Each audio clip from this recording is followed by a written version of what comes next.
Hello students, I am Dr. Jaswant Singh, behalf of Triple S Convent Senior Secondary School, 11 LNP रिको श्री गंगानगर से बोल रहा हूँ। आज अपने टॉपिक करने जा रहे हैं components of soil. Mostly of cases के अंदर ये अपना फर्स्ट चैप्टर है और उस चैप्टर का एक टॉपिक है कंपोनेंट्स ऑफ सॉइल।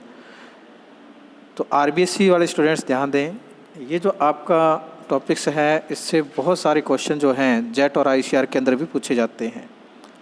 ठीक है, तो आज अपने करने जा रहे हैं कंपोनेंट ऑफ सॉइल। ठीक है बेटा, स्टार्ट करते हैं।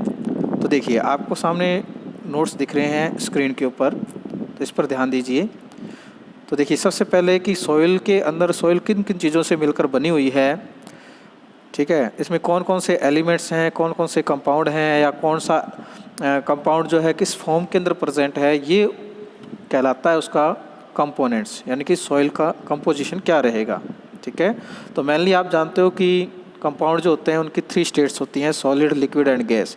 तो तीनों ही सिस्टम जो है वो सॉइल के अंदर क्या है, प्रेजेंट होते हैं। तो देखिए आप अपने नोट्स के अंदर, there are the 3 important components of soil system, यानी कि टोटल कितने कंपोनेंट्स हैं, 3 हैं, जो कि बहुत ज़्यादा इंपॉर्टेंट है, soil, solid, liquid and gas. आगे देखिए, to provide the food elements to the plants, यानी कि ये क्या करते हैं, प्लांट्स को फूड प्रोवाइड करवाते हैं। Solid and liquid components are most important, यानी ये सबसे ज़्यादा इंपॉर्टेंट्स हैं जो कि सॉलिड और लिक्विड फॉर्म में। आप भी अच्छी तरह से जानते हो कि सॉइल जो होती है वो सॉलिड होती है, और सॉइल वाटर जो है वो कौन सी फॉर्म के अंदर होता है, लिक्विड फॉर्म के अंदर होता है। सॉइल वाटर जो है वो बहुत सारे जो सॉलिड कंपाउंड हैं उनको अपने आप में डिसॉल्व करने का काम भी करता है, इसलिए हमारे लिए दोनों ही जो स्टेट्स है वो सबसे ज़्यादा इंपॉर्टेंट है। जो गैसेस स्टेट है वो आपके अदर टाइप की बहुत सारी गैसेस हैं, जैसे कि कार्बन डाइऑक्साइड, ऑक्सीजन, अमोनिया। तो अमोनिया का जैसे फिक्सेशन होता है सॉइल के अंदर, तो एज ए नाइट्रोजन गैस के रूप में होता है राइजोबियम बैक्टीरिया के थ्रू, राइजोबैक्टर्स वगैरह, ये सब बैक्टीरिया होते हैं, ऑर्गेनिजम्स होते हैं। ठीक है ना, आगे चलें। तो soil components of soil are very minute, यानी कि सॉइल कंपोनेंट्स होते हैं वो बहुत ही क्या होते हैं, माइन्यूट होते हैं।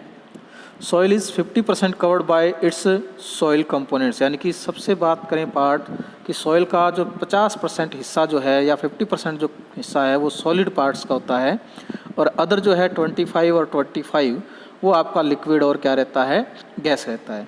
तो remaining part is the filled with air and water which are called the inorganic substance, यानी कि आपके पास जो एयर है तो एयर का कंपोजिशन क्या होगा, ऑक्सीजन होगा, नाइट्रोजन होगा, अमोनिया हो सकता है, ठीक है, CO2 हो सकता है, कार्बन डाइऑक्साइड, ये सब गैसेज हैं। तो ये सारी जो गैसेज हैं वो क्या हैं, इनऑर्गेनिक हैं, नाइट्रोजन और ऑक्सीजन और कार्बन से बनी हुई। तो इसलिए हम इनको क्या कहते हैं, इनऑर्गेनिक सब्सटेंस कहते हैं। There are 4 different parts of soil, यानी कि सॉइल के कितने पार्ट्स होते हैं, 4 पार्ट्स होते हैं। पहला है मिनरल मैटर्स, यानी कि जो पोषक तत्वों के रूप में किसको मिलते हैं, पौधों को। बी है ऑर्गेनिक मैटर, सी है अपने पास वाटर, और डी है अपने पास सॉइल एयर, यानी कि सॉइल के पार्टिकल्स के बीच में जो इंटरमोलिकुलर स्पेस बच जाता है या इंटरस्टिशियल जो स्पेस बच जाता है उसमें जो एयर रहती है उसको अपने क्या कहते हैं, सॉइल एयर कहते हैं। अब बात करें कि ratio of water and soil is the 50-50 in soil, यानी कि हमेशा ही बात की जाए तो 50-50% क्या रहता है, इन दोनों का रेशियो रहता है। But based on the weather and atmosphere condition the ratio keep changing, यानी कि अलग अलग स्पेस, अलग अलग क्लाइमेट के अंदर ये रेशियो थोड़ा सा क्या हो सकता है, चेंज भी हो सकता है। नेक्स्ट चलते हैं कि सॉइल को क्लासिफाइड करके आपको बताया गया है, डायग्राम दिया गया है कि सॉइल को 2 पार्ट्स में डिवाइड किया हुआ है। कौन कौन से वो पार्ट्स हैं, तो आप देखिए इसमें सॉलिड पार्ट होता है वो कितना होता है, 50%। पोर स्पेस, यानी कि जो बीच में जो गैप बच जाते हैं जिनमें पोर्स हैं, उन पोर्स के अंदर आपको पता है 25% क्या रहेगा, लिक्विड, और 25% उसमें क्या रहेगा, गैस रहेगा। तो इस तरह से 50 और 50 मिला करके टोटल, 25 और 25 मिला करके टोटल कितना हो गया, 50। अब बात करते हैं सॉलिड पार्टिकल्स के अंदर आते हैं कि सॉलिड जो पोर्शन है या कंपोनेंट हैं वो 50% है। इसमें से 45% तो क्या है, मिनरल्स हैं, और 5% क्या है, ऑर्गेनिक मैन्यूर या ऑर्गेनिक कंपाउंड्स होते हैं। अब ऑर्गेनिक कंपाउंड्स के बारे में हम 3rd चैप्टर के अंदर पढ़ चुके हैं कि कोलाइड्स की फॉर्म में रहते हैं, चाहे वो ऑर्गेनिक है चाहे वो इनऑर्गेनिक मटेरियल है, दोनों ही जो मटेरियल हैं वो किस फॉर्म में रहेंगे, कोलाइड्स की फॉर्म में रहेंगे। अगर मान लो अपने पास इनऑर्गेनिक मिनरल्स होते हैं, अगर वो कोलाइड्स की फॉर्म में होते हैं तो इनको इनऑर्गेनिक कोलाइड कहते हैं। ऑर्गेनिक कंपाउंड अगर मान लो हमारे पास बात करें तो ऑर्गेनिक कंपाउंड के रूप में हमारे पास जो कोलाइड है वो कौन है, ह्यूमस है। हम इसके बारे में 3rd चैप्टर के अंदर ऑलरेडी स्टडी कर चुके हैं। अब बात करते हैं कि मिनरल्स जो हैं वो कौन कौन सी फॉर्म के अंदर रहते हैं। तो ये 2 फॉर्म के अंदर हैं, इसके 2 टाइप्स हैं, क्रिस्टलॉइड्स एंड कोलॉइड्स। तो क्रिस्टलॉइड्स में आपको पढ़ा चुका हूँ पहले, कोलॉइड्स में मैं आपको पढ़ा चुका हूँ कि क्रिस्टलॉइड्स वो होते हैं जो छनते नहीं हैं, कोलॉइड्स वो होते हैं जिनका पार्टिकल साइज स्मॉल होता है और वो छन जाते हैं। क्लियर है? ये हम ऑलरेडी बात पहले 3rd चैप्टर के अंदर कर चुके हैं। और ऑर्गेनिक की बात करें तो ऑर्गेनिक कंपाउंड जो है वो कितना रहता है, 5%। किस फॉर्म में रहता है? तो देखिए, ह्यूमस और अदर ऑर्गेनिक मैटर की फॉर्म में रहता है। और किस फॉर्म में रहता है? लिविंग ऑर्गेनिज्म, माइक्रो ऑर्गेनिजम्स होते हैं, बैक्टीरिया वगैरह, उसकी फॉर्म के अंदर रहता है। तो अब यहाँ पर बात करें तो हमारे पास एक ग्राफ बताया हुआ है कि आप स्फेरिकल एक क्या ले लो, सर्किल ले लो। सर्किल का 50% पार्ट जो है वो तो क्या है, सॉलिड है। ये 50% पार्ट क्या है, सॉलिड है, ठीक है ना। और ये जो पार्ट आपको बता रखा है इसने, ये वाला पार्ट, इसमें 50% पार्ट के अंदर 25% तो क्या है, वाटर, और एयर कितनी है, 25%। तो दोनों मिला करके कितना हो गया, 50% हो गया। ये रिप्रेजेंट करने का एक मेथड है। और इधर का जो 50% पार्ट है आपके पास, बात करें इनऑर्गेनिक वाली साइड की, तो ये जो 50% पार्ट है तो इसमें 45% क्या बता रखा है, मिनरल्स हैं। और ये जो 5% जो पार्ट है, ये वाला, ये पार्ट आपका क्या है, ऑर्गेनिक कंपाउंड का होता है।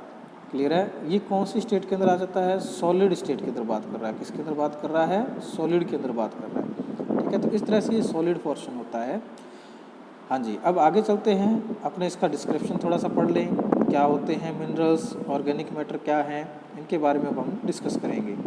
तो सबसे पहले स्टार्ट करते हैं मिनरल मैटर्स, ठीक है। तो आते हैं इसके ऊपर। तो मिनरल मैटर देखिए, morphology and composition of the minerals in soil is based on it's essential substance, यानी कि जो सब्सटेंस इसके अंदर प्रेजेंट होते हैं उन्हीं के ऊपर ये मिनरल्स क्या करते हैं, बेस्ड होते हैं, यानी कि जिनसे ये बने हुए हैं। जैसे आपको पता है सॉइल का जो फॉर्मेशन है वो डायरेक्ट नहीं हुई है। पहले ये क्या होता है, आपको पता है वोल्केनो ब्लास्ट होता है, उसके बाद रॉक्स की फॉर्मेशन होती है और रॉक्स का डिस्पर्शन होता है, यानी कि धीरे धीरे कटाव होता है, ठीक है। और टूट करके छोटे छोटे पार्टिकल बनते हैं जिनको एंस्ट्रल पार्टिकल बोलते हैं, यानी कि पेरेंट मटेरियल बोलते हैं। और इन्हीं से ही क्या बनता है, आगे सॉइल बनता है। तो जितना पेरेंट मटेरियल या एंस्ट्रल मटेरियल जो होता है, सब्सटेंस जो होते हैं, उन्हीं के अकॉर्डिंग ही उनका क्या रहता है, मॉर्फोलॉजी और क्या रहती है, कंपोजिशन रहती है किसी भी सॉइल की। अगली बात करें तो these minerals are the derived from the weathering of rocks, यानी कि सबसे बड़ी बात है ये मिनरल्स जो हैं वो ड्राइव्ड होते हैं किससे, वेदरिंग ऑफ रॉक से, यानी कि जैसे जैसे रॉक्स टूटेंगी उनसे ही इनका क्या होता है, फॉर्मेशन होता है। नेक्स्ट है soil part of soil contain more than 90% mineral matter which are found in the different shape of particle, यानी कि ये कह रहा है कि soil particles of soil contain more than 90% mineral matter, यानी कि सबसे ज़्यादा जो 90% पार्ट है वो किसका होता है, मिनरल मैटर का होता है। Which are found the different shape of the particle, यानी इन पार्टिकल का जो शेप होता है, साइज, आकार जो होता है वो क्या रहता है, डिफरेंट डिफरेंट रहता है। अगला पोर्शन बात करें तो a large part of it is found in the कंकर, यानी कि लार्ज जो पार्ट है वो किस रूप में फाउंड होता है, कंकर की फॉर्म में, स्टोन की फॉर्म में, सैंड की फॉर्म में, सिल्ट और सॉइल की फॉर्म में हमें क्या होता है, मिलता है। किसके अंदर भी, सॉइल के अंदर। तो आप भी अच्छी तरह से जानते हैं कंकर भी उसके अंदर होता है, स्टोन्स भी होते हैं, सैंड पार्टिकल्स भी होते हैं। ये सारे आए कहाँ से हैं, वेदरिंग ऑफ रॉक्स से आए हैं। क्लियर है? हाँ जी। अब देखिए a part sand and silt of soil contain the house volume of mineral quartz and the feldspar, यानी कि सबसे ज़्यादा ये जो वॉल्यूम कंटेन करती हैं वो कहाँ करती हैं, क्वार्ट्स के अंदर। और किससे फिल्ड होता है, ये फेल्सपार से फिल्ड होता है। Mineral elements of soil have the 90% silica, aluminium, iron and oxygen, यानी कि ये हमें लर्न करना पड़ेगा कि इसमें कौन कौन से एलिमेंट जो हैं प्रेजेंट होते हैं, कंपाउंड प्रेजेंट होते हैं। तो 90% उनमें क्या होता है, सिलिका, एल्यूमिनियम, आयरन और क्या होता है उसमें, ऑक्सीजन प्रेजेंट होता है। अब बात करते हैं हम ऑर्गेनिक मैटर की। किसकी बात करते हैं, ऑर्गेनिक मैटर की। तो ऑर्गेनिक मैटर की बात करें, because of the decomposition of plants and animals, यानी कि जिसे आप जानते हो कि प्लांट्स की कोई ब्रांच जैसे टूट करके नीचे गिर जाए तो उसका decomposition by the micro organism और बैक्टीरिया के थ्रू होता है ना, तो वो छोटे पार्टिकल्स में टूट जाता है। इसी तरह से कोई एनिमल्स होते हैं वो डिमेज हो जाते हैं, मर जाते हैं, तो वो भी क्या होते हैं, सॉइल के अंदर डिज़ोल्व हो डिकम्पोज हो जाते हैं। तो यहीं से क्या आता है, ऑर्गेनिक मैटर आता है। जैसे आपसे कहा जाता है कि हम डेरिया या हरी खाद जैसे हम बेचते हैं, ठीक है ना, तो और उनको तवी से लगा करके हम वापस सॉइल में मिला देते हैं, तो ऐसा क्यों करते हैं? तो ऐसा इसलिए होता है क्योंकि ऑर्गेनिक जो प्लांट जो है उसकी बॉडी है वो मोस्ट ऑफ केस के अंदर कार्बन, हाइड्रोजन और ऑक्सीजन से बनी होती है। और इसी तरह से हमारी बॉडी भी कार्बन, हाइड्रोजन और ऑक्सीजन से ही बनी हुई है। जैसे ही ये सॉइल के अंदर मिलता है तो सॉइल के अंदर ये कार्बन, हाइड्रोजन और ऑक्सीजन क्या करेगा, डिकम्पोज होकर के न्यू ह्यूमिक एसिड की फॉर्मेशन करेंगे और ह्यूमस की फॉर्मेशन कर देते हैं, ठीक है। तो वहीं से ही क्या बनता है, ऑर्गेनिक मैटर बनता है। अब बात करते हैं ऑर्गेनिक मैटर में है क्या। तो देखिए, organic matter is found in 35% partial part of the soil, यानी कि 35 नहीं है, 3 to 5 है partial part of the soil. Continuous discussion of the micro organism the maintain productivity of soil. Organic matter provide the nutrients of the soil, यानी कि organic matter क्या करता है, प्रोवाइड करवाता है क्या, सॉइल के अंदर न्यूट्रिएंट्स को। It also help it in improve in the soil SOD, ठीक है। ये आपका SOD का जो फुल फॉर्म है वो है आपका सॉइल,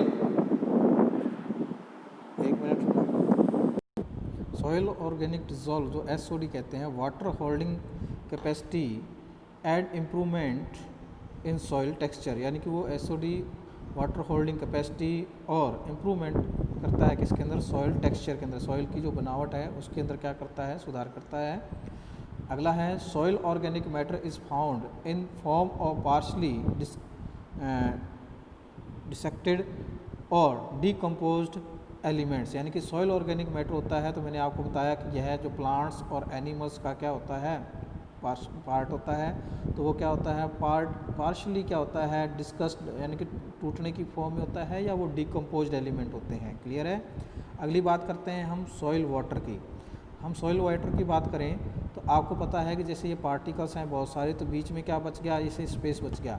तो सॉइल वाटर जो है इनके अंदर क्या रहता है, फिटेड रहता है। ये तो बात होती है सॉइल वाटर की। इसी तरह से एयर पार्टिकल्स भी होते हैं, वो भी कहाँ फिलअप होते हैं, इंटरमोलिकुलर जो स्पेस होता है वहाँ पर जो एयर रहती है उसको हम क्या कहते हैं, सॉइल एयर भी कहते हैं।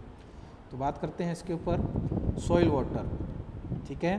तो by the composition of the soil 25% it's part soil water is found by the liquid convertible force, यानी कि सॉइल वाटर जो है वो फॉर्म करता है by the liquid convertible force लगता है उसके ऊपर, जिसकी वजह से वो उसके अंदर क्या रहता है, पड़ा रहता है, काफ़ी टाइम तक ऑब्जर्व रहता है, ठीक है। For the development of the nutrients of the plants, यानी जिससे क्या होता है, डेवलपमेंट होता है किसका, न्यूट्रिशंस का और प्लांट्स के लिए। Soil water play an important role, it makes solution to salt and essential material. ये सबसे इंपॉर्टेंट लाइन है कि सॉइल वाटर का काम क्या होता है। एक्चुअली में ये प्लांट सीधे इसको ऑब्जर्व करते हैं, साथ साथ में इनके साथ घुल करके क्या जाते हैं, उन तक मिनरल्स भी जाते हैं, ठीक है ना। तो जब मिनरल्स वाटर के अंदर डिजॉल्व होते हैं सॉइल वाटर के अंदर, तो उसका एक क्या बन जाता है, सॉल्यूशन बन जाता है, ठीक है। अब ये सॉल्यूशन किसका होगा, सॉल्यूशन ऑफ सॉल्ट्स। सॉल्ट्स क्या हैं, वो एसेंशियल और नॉन एसेंशियल और साल्ट्स हैं, ठीक है ना, जो प्लांट्स की ग्रोथ के लिए क्या होते हैं, इंपॉर्टेंट होते हैं। उनका एक कंपाउंड है वो सॉल्यूशन के साथ मिक्स, वाटर के साथ मिक्स होकर के सॉल्यूशन परफॉर्म करते हैं, which provide the nutrition of the plant, जो कि वो क्या करता है, न्यूट्रिशन अवेलेबल करते हैं किसको, प्लांट्स को, ठीक है।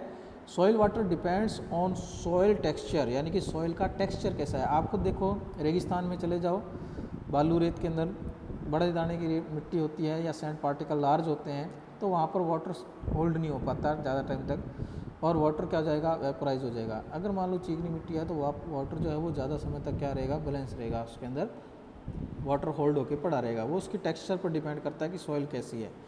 Soil formation nature of the organic and inorganic soil colloids etcetera, यानी ये सब चीज़ें उसको क्या करती हैं, इफेक्ट करती हैं कि सॉइल वाटर कितना होगा उसके अंदर। ठीक है, नेक्स्ट क्वेश्चन है अपने पास सॉइल एयर।